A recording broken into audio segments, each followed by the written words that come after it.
મિત્રો, આપણે એક વિડીયો પહેલા જોયેલો છે. એ વિડીયોની અંદર તમને 11માના વિકલનનું રિવિઝન તથા તે સિવાય સંયોજિત વિધેયના વિકલન વિશે માહિતી આપેલી છે. ત્યારબાદ વિકલનના તમામ વિડીયો અમારા શિક્ષક શ્રી મૌલિકભાઈ પંચાલે મૂકેલા છે. તે તમામ વિડીયો તમે જોયા હશે, તેનાથી અભ્યાસ પણ કર્યો હશે.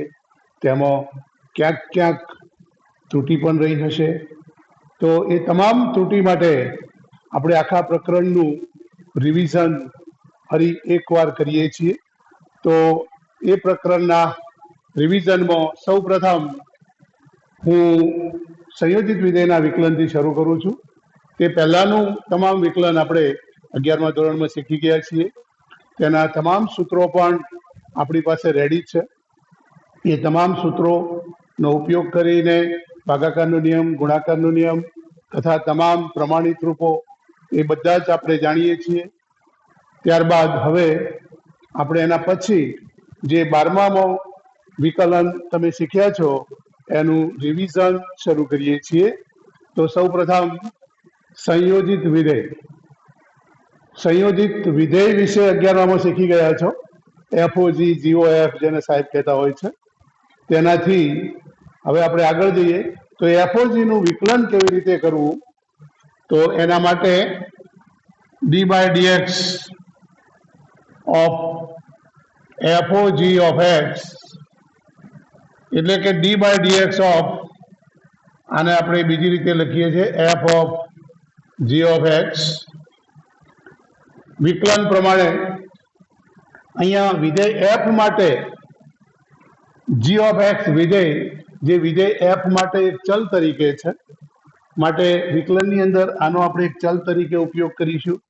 તો આના વિકલનનું આ પ્રમાણે બનશે: d/f નું વિકલન gx પ્રત્યે થશે, એટલે d/dx of gx f of gx ગુણ્યા આ જે gx છે એનું વિકલન x પ્રત્યે કરીશું, કારણ કે એની અંદર વિધેયમાં ચલ x છે. આ રીતે આપણે સંયોજિત વિધેયના વિકલન વિશે જાણીએ છીએ. બીજા શબ્દોમાં લખીએ તો આને f ડેશ ઓફ gx ગુણ્યા g ડેશ ઓફ fx, આ રીતે પણ એને લખી શકાય છે. આ સૂત્ર માટે 2 વિધેયનું સંયોજન, 3 વિધેયનું સંયોજન, ગમે તેટલા વિધેયનું સંયોજન હોય એનું વિકલન આપણે કરી શકીએ છીએ. દાખલા તરીકે d/dx ઓફ sin ઘન x, તો આની અંદર 2 વિધેય છે. કયા 2 વિધેય છે? તો એક 3 ઘાત દેખાય છે અને એક સાઈન દેખાય છે. તો આને આપણે જો 2 વિધેયના સંયોજનમાં કરીએ તો fx બરાબર x ઘન લઈએ અને gx બરાબર sin x લઈએ, તો આપણું સંયોજન FOG f of g of x સંયોજન તમે 11માં ભણી ગયા છો. એ પ્રમાણે g ઓફ x એટલે sin x, વિધેયના સંયોજનના નિયમ પ્રમાણે વિધેય f માં ચલ x ની જગ્યાએ sin x મૂકીશું, એટલે x ને એની જગ્યાએ sin x લખીશું, એટલે sin x આખાનો ઘન, એટલે એને આપણે sin ઘન x તરીકે લખીએ છીએ. આ પ્રમાણે 2 વિધેયનું સંયોજન થયું. હવે આનું વિકલન કરવું છે. તો અહીંયા 2 વિધેય છે sin ઘન x. એની અંદર 2 વિધેયમાં આપણે પહેલા એ નક્કી કરવું પડશે કે બહારનું વિધેય કયું છે, અંદરનું વિધેય કયું છે. જેમ કે આની અંદર f એ બહારનું વિધેય કહેવાય, g ને આપણે અંદરનું વિધેય કહીએ છીએ. સૌ પ્રથમ વિકલન કરીએ ત્યારે બહારના વિધેયનું અંદરના વિધેય પ્રત્યે વિકલન કરીએ છીએ, પછી અંદરના વિધેયનું એની અંદર જે ચલ છે એના પ્રત્યે વિકલન કરીએ છીએ. આ રીતે આપણે વિકલનના નિયમ પ્રમાણે આનું વિકલન કરવું છે. તો આપણે જોઈએ છીએ કે અહીંયા બહારનું વિધેય f છે. f એટલે કે x ઘન, એટલે આ જે sin ઘન x છે એટલે આ x ઘન પ્રમાણે એ બહારનું વિધેય છે. માટે x ઘન એનું વિકલન તમે 11માં ભણ્યા છો 3x², ઘાત આગળ લઈ એક ઘાત ઘટાડો, આ પ્રમાણે આ આખું વિકલન થશે. તો એ પ્રમાણે જો અહીંયા વિચારીએ તો સૌ પહેલા બહારનું વિધેય આપણી પાસે ઘન છે, માટે એ પ્રમાણે ઘાત આગળ લઈશું, એક ઘાત ઘટાડીશું. એના પછી અંદરનું વિધેય, આપણી પાસે અંદરનું વિધેય g of x એટલે sin x છે, તો અંદરના વિધેય sin x નું હવે વિકલન કરીશું. તો આપણે જાણીએ છીએ sin x નું વિકલન સૂત્ર છે cos x. આ પ્રમાણે સંયોજિત વિધેયથી વિકલન થશે. હવે આમાં જ બીજું ઉદાહરણ લઈએ છીએ કે d/dx ઓફ sin x ઘન. જો ફરક થોડોક જ દેખાય છે, પણ સંયોજન બહુ જ જુદું છે. બહારનું વિધેય અને અંદરનું વિધેય તદ્દન બદલાઈ જાય છે. sin x ઘન FOG નહીં થાય, GOF થશે. g of fx, fx એટલે x ઘન, અને પછી g માં x ની જગ્યાએ x ઘન લખીએ તો sin x છે એની જગ્યાએ x ઘન. એટલે આ બંનેમાં બહુ ફરક છે, અને આ ફરક જ જો તમે ધ્યાનમાં રાખશો તો વિકલનમાં ક્યાંય તકલીફ નહીં. બહુ જ અગત્યની બાબત છે કે બહારનું વિધેય કયું છે અને અંદરનું વિધેય કયું છે, એ જો આપણી પાસે પરફેક્ટ ખ્યાલ હોય તો વિકલનની અંદર આપણને સહેજ પણ તકલીફ નહીં પડે. તો અહીંયા આપણે જોઈ શકીએ છીએ કે sin એટલે કે બહારનું વિધેય છે અને x ઘન અંદરનું વિધેય છે. આના કરતા તદ્દન જુદી વાત છે. sin અહીંયા બહારનું વિધેય થયું, માટે sin નું વિકલન આપણે જાણીએ છીએ cos, અંદરના વિધેય x ઘન પ્રત્યે, અને હવે અંદરના વિધેય x ઘન નું વિકલન, એ વિકલન સૂત્ર પ્રમાણે એનું વિકલન થશે. ઘાત આગળ લઈએ, ઘટાડીએ 3x². 3x² આગળ મૂકી દઈએ તો 3x² ગુણ્યા cos x ઘન. તો આ છે સંયોજિત વિધેયનું વિકલન. આવા બે વિધેયનું હોઈ શકે, ત્રણ વિધેયનું હોઈ શકે. તો સંયોજિત વિધેયનું વિકલન આપણે આ પ્રમાણે વિધેય ખાસ કયું બહારનું વિધેય છે, કયું એના અંદરનું વિધેય છે, બે પણ હોઈ શકે, ત્રણ પણ હોઈ શકે, ચાર પણ હોઈ શકે. આમ વિધેયો એકબીજાની અંદર હોઈ શકે, તો સંયોજિત થયેલા હોઈ શકે. તો બહારના વિધેયથી અંદરના વિધેય પ્રત્યે વિકલન શરૂ કરો, અને જ્યાં સુધી છેલ્લે ચલ x નું વિકલન મળે ત્યાં સુધી એને ગુણાકારમાં એક એક વિકલન ગોઠવતા જાઓ, એટલે આપણને સંયોજિત વિધેયનું વિકલન મળશે. એક બીજું ઉદાહરણ લઈએ.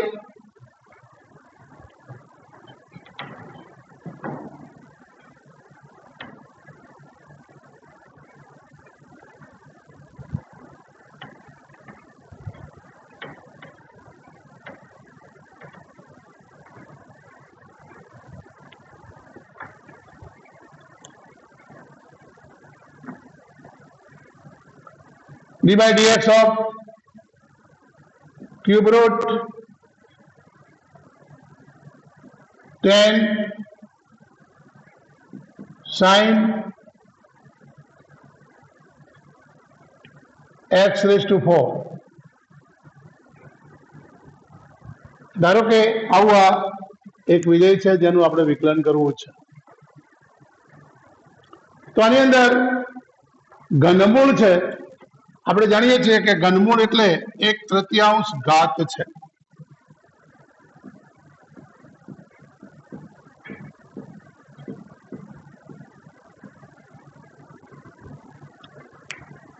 આપણે જેમ સંયોજિત વિધેય હમણાં જ તમને કીધું સાઇન ઘન એક્સ, એ પ્રમાણે આખા વિધેય ઉપર 1/3 ઘાત છે, માટે સૌથી બહારનું વિધેય એક્સ ની 1/3 ઘાત કહેવાય. એના પછી અંદરનું વિધેય ટેન છે, એના પછી અંદરનું વિધેય સાઇન છે, એના પછી અંદરનું વિધેય એક્સ ની 4 ઘાત છે. એમ અહીંયા કુલ 4 વિધેયોનું સંયોજન છે. તો 1 by 1 વિકલન ગોઠવતા જઈએ. તો સૌ પહેલા ઘાતના નિયમ પ્રમાણે 1/3 ઘાત આગળ લાવીશું અને 1 ઘાત ઘટાડીશું.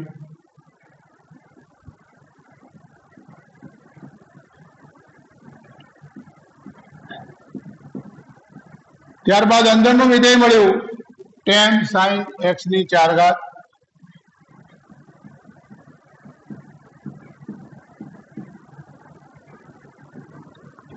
હવે આનું વિકલન કરવાનું છે, તો બહારનું વિધેય tan છે, તો tan x નું વિકલન આપણે જાણીએ છીએ, સૂત્ર sec²x, તો એ પ્રમાણે એનું વિકલન કરીશું.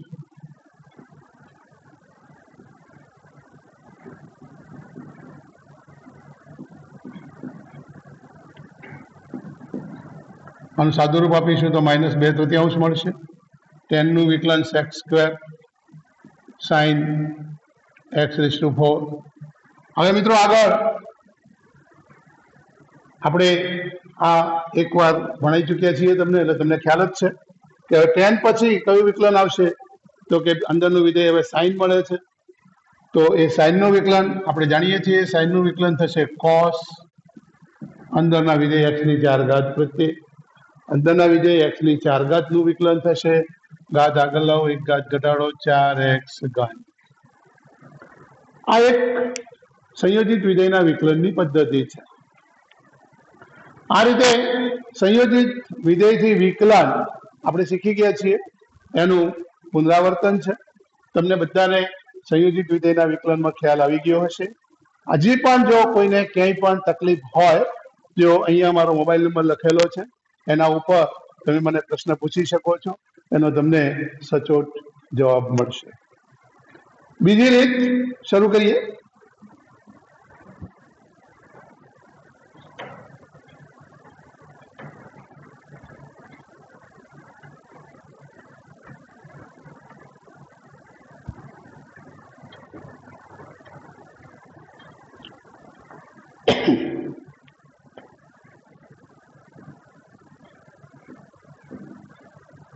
ગુટ વિધેય, જેને આપણે ઇમ્પ્લિસિટ ફંક્શન કહીએ છીએ,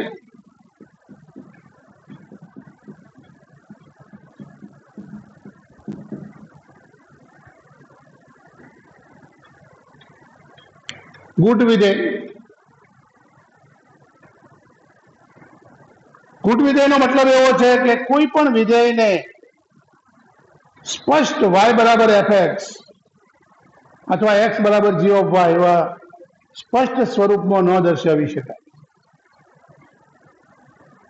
બંને x અને y ચલ સંયુક્ત રીતે એકબીજા સાથે જોડાયેલા હોય એવું કોઈ વિધેય હોય તો જેને આપણે ગુટ વિધેય કહીએ છીએ. એટલે કે એમાં y બરાબર f of x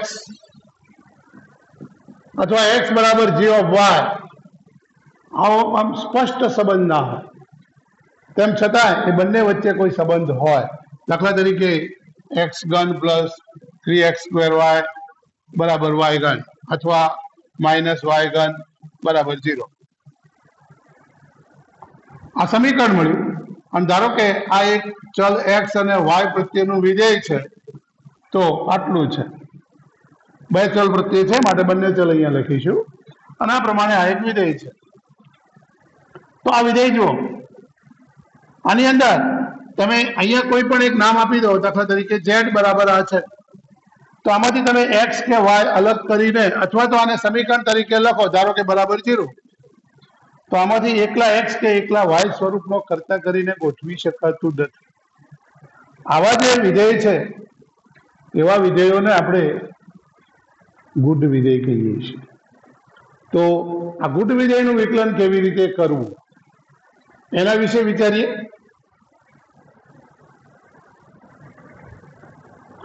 તો સૌ પહેલા ગુટ વિધેયની અંદર પણ સંયોજન તો છે જ.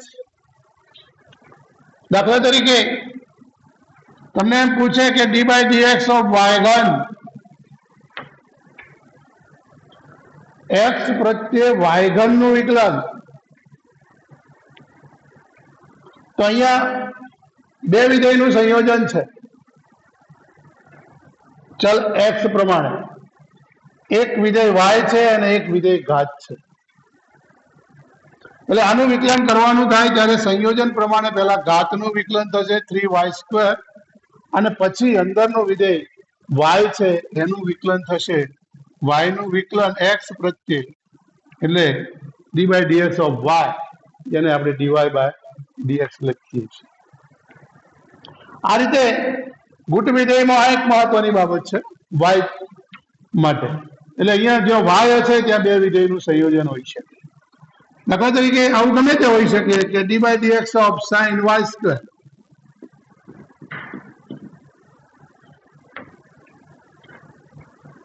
તો સાઇન નું વિકલન કોસ y² નું વિકલન 2y અને y નું વિકલન dy બાય dx. એટલે ગુટ વિધેયનું વિકલન આ પ્રમાણે આપણે એક એક ચલ જ્યાં વાય સ્વરૂપ છે ત્યાં એને ધ્યાનમાં રાખીને એનું વિકલન ગોઠવીશું. હવે જોઈએ એક્ઝેક્ટ કેવી રીતે ગોઠવાય છે. તો સૌ પહેલા અહીંયા ધ્યાન રાખીશું ગુણાકાર ને ભાગાકારના નિયમ. ગુણાકારનો નિયમ, દાખલા તરીકે એક્સ અને વાય વચ્ચે ગુણાકાર છે, તો જ્યારે આ ગુણાકારમાં એક્સ ગુણ્યા વાય નું એક્સ પ્રત્યે વિકલન, તો એક્સ ગુણ્યા 1 ગુણ્યા ડીવાય બાય ડીએક્સ એવું નહીં, આવી ભૂલ ના થવી જોઈએ. આનું વિકલન એટલે આપણા કમ્પ્લીટ ગુણાકારના નિયમ પ્રમાણે જ કરીશું. તો કે પહેલું વિધેય ગુણ્યા બીજા વિધેય વાય નું વિકલન એટલે ડીવાય બાય ડીએક્સ, વત્તા બીજું વિધેય વાય ગુણ્યા પહેલા વિધેય એક્સ નું વિકલન એટલે 1 આપણે જાણીએ છીએ. એટલે આ મળશે આપણને એક્સ ડીવાય બાય ડીએક્સ વત્તા વાય, ગુણાકારનો નિયમ. એવી રીતે ભાગાકારનો નિયમ, એટલે આ જે વિકલન છે એ બરાબર ધ્યાન રાખીને આ પ્રમાણે આપણે આનું વિકલન ગોઠવીશું. ભાગાકારનો નિયમ પણ આ પ્રમાણે ગોઠવીશું. તો જોઈએ હવે એના ઉદાહરણ. એકવાર મૌલિકભાઈ સાહેબે તમને આ શીખવાડેલું છે, આપણે હાલ એનું પુનરાવર્તન કરી રહ્યા છીએ. તો જોઈએ, ધારો કે આપણને આવું એક આપ્યું છે કે x³ + y³ બરાબર 3x²y, તો dy બાય dx મેળવો.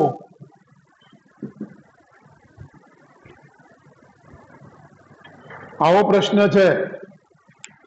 તો જો અહીંયા એક્સ ઘન એક પદ છે, દરેક પદમાં સરવાળાના નિયમ પ્રમાણે અલગ અલગ વિકલન થાય એવું આપણે જાણીએ છીએ. તો સૌ પહેલા એક્સ ઘન છે, પછી વાય ઘન છે. જો વાય છે ત્યાં આપણે આગળ કીધું એ પ્રમાણે બરાબર ધ્યાન રાખીશું. તો આપણે આનું વિકલન કરવું છે.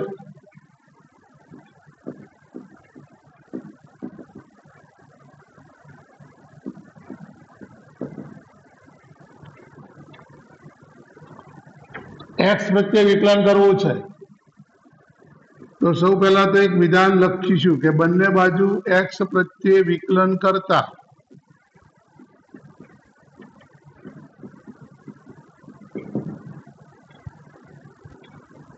તો એક્સ નું વિકલન એક્સ પ્રત્યે છે માટે ઘાતના નિયમ પ્રમાણે 3x²,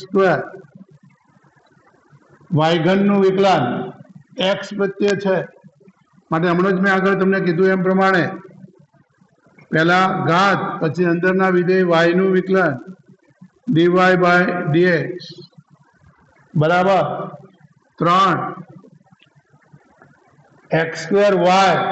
અહીંયા ગુણાકાર છે માટે ગુણાકારનો નિયમ ખાસ જોઈએ. તો પહેલું વિધેય ગુણ્યા બીજા વિધેય વાય નું વિકલન વત્તા વાય ગુણ્યા બીજા વિધેય x² નું વિકલન ગુણાકારનો નિયમ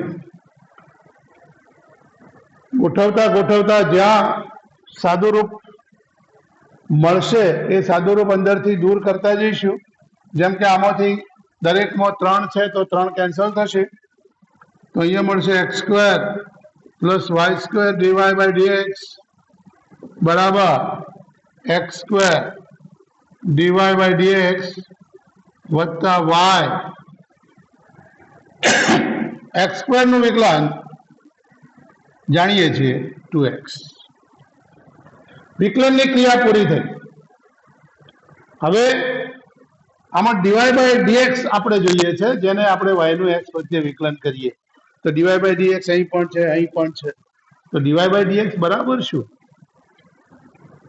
એ પ્રમાણે આને ગોઠવવું છે. અને એ પ્રમાણે ગોઠવવું છે એનો મતલબ એ થયો કે અહીંથી ડીવાય બાય ડીએક્સ ને આપણે સૂત્રનો કર્તા બનાવવો છે. તો કર્તા કેવી રીતે બનાવીએ? તો સૌ પહેલા જેમાં ડીવાય બાય ડીએક્સ છે એવા તમામ પદ ડાબી બાજુ લઈ જઈએ, તે સિવાયના બધા જ પદ જમણી બાજુ લઈ જઈએ. જેમ કે ડીવાય બાય ડીએક્સ અહીંયા એક y² ડીવાય બાય ડીએક્સ, બીજું પદ આ બાજુ છે એને આ બાજુ લઈ દઈએ તો પ્લસમાંથી માઇનસ થશે બરાબર. અહીંયા છે 2xy અને આ પદ x² એને આ બાજુ લઈએ તો માઇનસ થશે. હવે અહીંયા ડીવાય બાય ડીએક્સ બંનેમાં છે માટે એને કોમન લઈશું, તો ડીવાય બાય ડીએક્સ કોમન, વધ્યું y² ઓછા x² બરાબર 2xy માઇનસ x². આ ગુણાકારમાં છે માટે છેદમાં લઈ જઈશું. ડીવાય બાય ડીએક્સ બરાબર 2xy minus x² upon y² minus x². આ મળ્યું ગુટ વિધેયનું વિકલન. એટલે આ પ્રકારના વિકલન આપણે ગોઠવીશું. તો બીજું ઉદાહરણ એક લઈએ. દાખલા તરીકે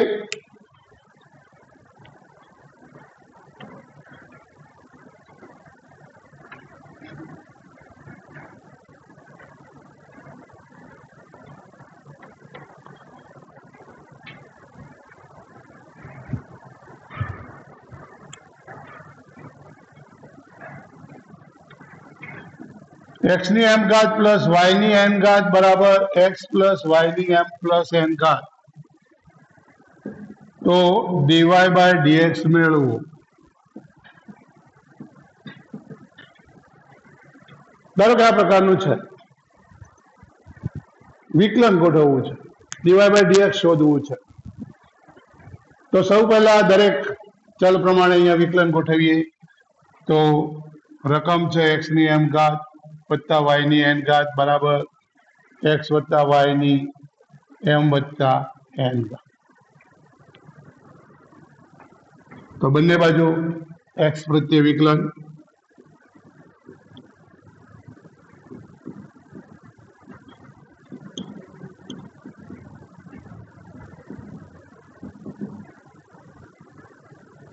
x ની m ઘાત, તો ઘાત આગળ લઈ 1 ઘટાડીએ. y ની n ઘાત, ઘાત આગળ લઈ 1 ઘટાડીએ. x પ્લસ y ની m પ્લસ n ઘાત, તો x પ્લસ y ની આ ઘાત છે ને અહીંયા સંયોજન છે. અહીંયા જો ખાસ રહી ગયું n ગુણ્યા y ની n માઇનસ 1 ઘાત. y ચલ છે, આ ભૂલ ના થવી જોઈએ. y નું વિકલન x વચ્ચે કરીએ છીએ માટે અહીંયા લખવું પડશે ડીવાય બાય ડીએક્સ. આ ખાસ ધ્યાન રાખવા જેવી બાબત છે. બરાબર, ચાલો આગળ જોઈએ. તો અહીંયા આગળ m પ્લસ n ઘાત આગળ લઈશું અને આની 1 ઘાત ઘટાડીશું. x plus y raise to m plus n minus 1 ગુણ્યા x પ્લસ વાય નું વિકલન અંદરના વિધેય. તો આને આપણે ગોઠવીએ, થોડુંક સાદું રૂપ આપતા જઈએ. તો ઘાત છે m एक्स ની m -1 घात છે તો ઘાતકના નિયમ પ્રમાણે x⁴m/x વત્તા n, y ની n -1 છે તો y/n/y ગુણ્યા dy/dx બરાબર m + n x + y ની m + n ઘાત ભાગ્યા x + y અને અહીંયાથી x નું 1 વિકલન અને y નું વિકલન dy/dx. હવે જુઓ શું કરવું છે, dy/dx શોધવું છે, dy/dx ને કરતા કરવું છે. તો શું કરશું, અહીંયા x + y ની m + n ઘાત છે,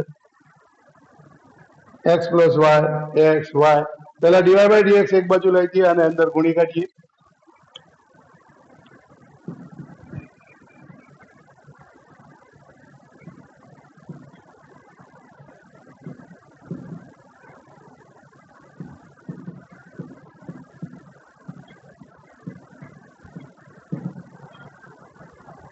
m + n ભાગ્યા x + y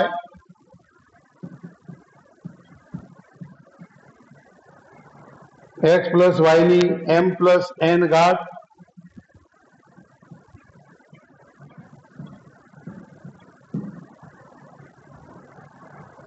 વત્તા m + n ભાગ્યા x + y x + y ની m + n ઘાત ગુણ્યા dy/dx.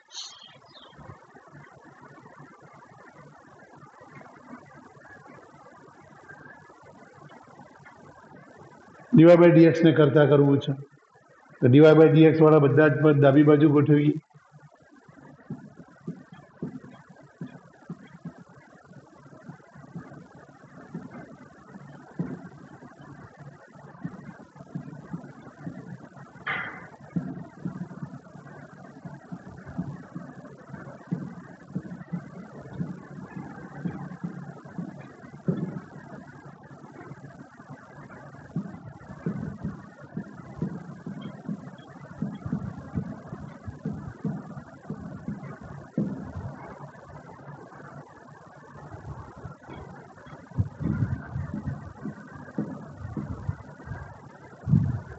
આવું મળશે.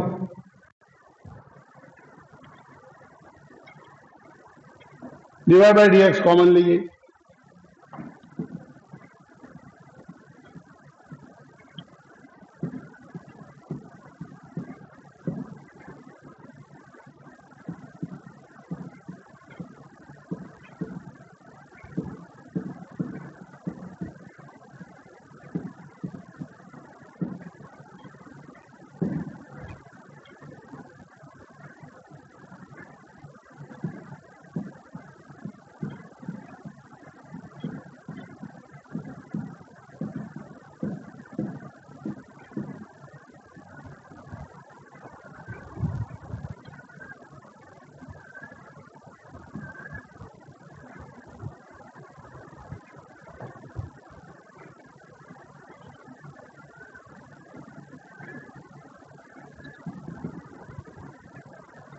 લસા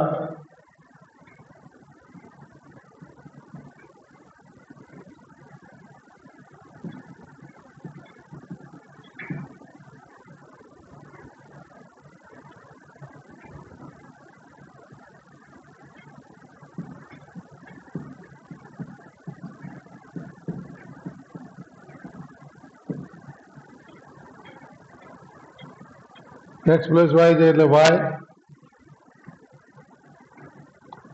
અને અહીંયા x + y ની m + n ઘાત છે. એને જો એના એ સ્વરૂપમાં રાખીશું તો એ જ પ્રમાણે લખી શકાય. જો સાદું રૂપ ગોઠવીએ, અહીંયા લસા લઈએ x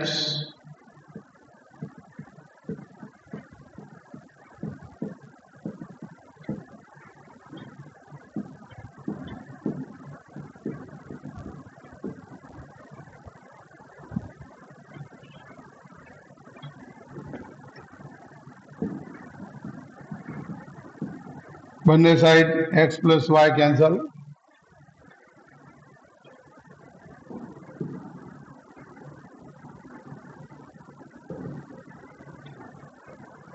y આ બાજુ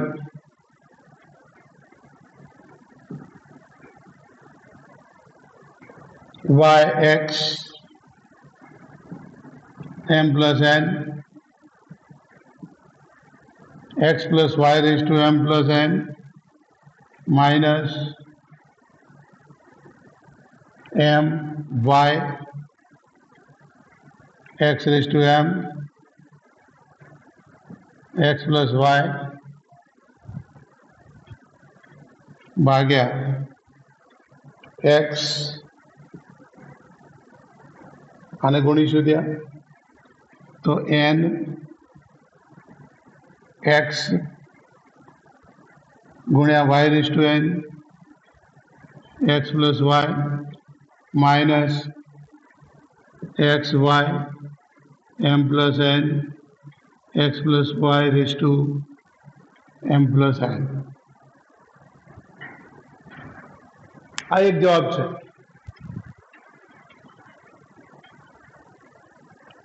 એક જવાબ આટલો પણ આપણે રાખી શકીએ, પણ આનું હજી જો સાદું રૂપ આપીએ, જેમ કે x પ્લસ વાય ની m પ્લસ n ઘાત છે રકમની અંદર, x પ્લસ વાય ની m પ્લસ n ઘાત એનું મૂલ્ય x રેઝ ટુ m વત્તા y રેઝ ટુ n છે. એ જો અહીંયા લખી અને આ સંપૂર્ણ ગુણાકાર કરી દઈએ તો એનો આગળ એક બીજો જવાબ પણ મળે. આ રીતે સંયોજિત વિધેયથી અને આ ગુટ વિધેયના વિકલન આપણે કરી શકીએ. આ પ્રકારના એક્ઝામ્પલ આપણે આગળ જોઈશું બીજી રીતે પણ, અને ત્યાં સરળતાથી પણ કરીશું. આ શરૂઆત છે એટલે આપણે આને આ રીતે ગોઠવ્યું છે. ત્યારબાદ બીજો એક્ઝામ્પલ લઈએ. નેક્સ્ટ એક્ઝામ્પલ એક લઈએ.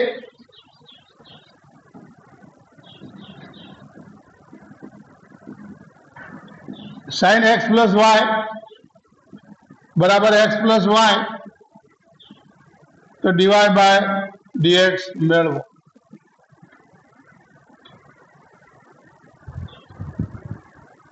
તો જે રીતે આપણે ગોઠવીએ છીએ એ જ પ્રમાણે સૌ પહેલા રકમ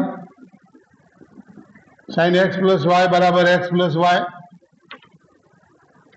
બંને બાજુ x પ્રત્યે વિકલન,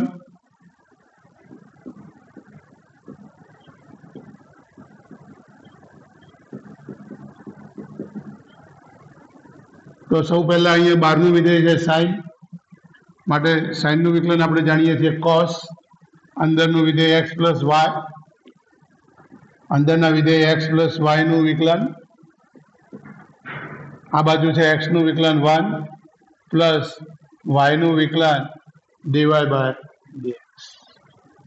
અહીંયા ફરી પાછું x plus y, cos x plus y ગુણ્યા x પ્લસ વાય નું વિકલન x નું 1 y નું dy બાય dx બરાબર 1 પ્લસ dy બાય dx. વિકલનની ક્રિયા પૂરી થઈ. હવે આપણે બાકી રહ્યું dy બાય dx શોધવાનું, એટલે કે અહીંયા dy બાય dx ને કરતા કરવું છે. તો સૌ પહેલા અહીંયા ગુણી કાઢીએ. cos x પ્લસ વાય ગુણ્યા 1 વત્તા cos x પ્લસ વાય ગુણ્યા dy બાય dx બરાબર 1 પ્લસ dy બાય dx. તો dy બાય dx વાળા પદ ડાબી બાજુ ગોઠવીએ.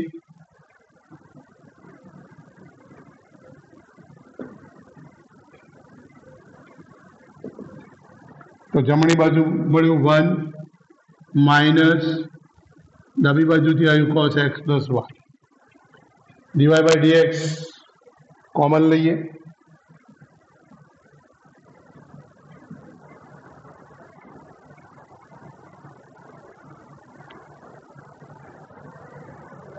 તો cos x plus y minus 1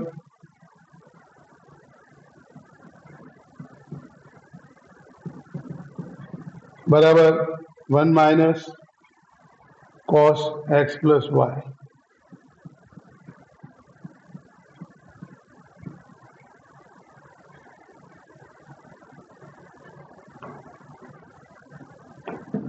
તો dy બાય dx